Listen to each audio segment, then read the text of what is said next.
তানিয়া সেই দিন রাতে ঘুমাতে পারে না। রাহাতের হাসি বারবার তার চোখের সামনে ভেসে ওঠে। অন্যদিকে রাহাতও বুঝতে পারে না কেন শহরের সেই মেয়েটির কথা তার এত মনে পড়ছে।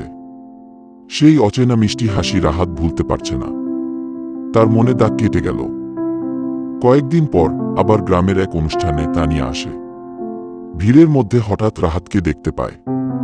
রাহাতকে ডাক দিতেই রাহাত পিছন ঘুরে যা দেখে তা সে যেন নিজের চোখে বিশ্বাস করতে পারে না। ওই দিনেই সেই মেয়েটি। রাহাত মনে মনে অনেক খুশি হয় কিন্তু তা প্রকাশ করে না। তানিয়া রাহাতকে ডাক দিতেই রাহাত তানিয়ার কাছে যায়। কিছুক্ষণ কথা হয় তাদের মধ্যে। রাহাত কথা বলে বুঝতে পারল মেয়েটি সাধারণ মন মানসিকতার।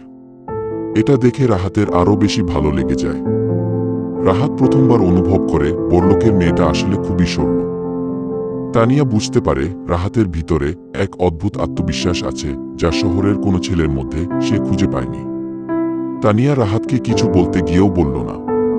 তানিয়া যে রাহাতকে কিছু বলতে চায় রাহাত প্রথমত তা বুঝতে পারে না।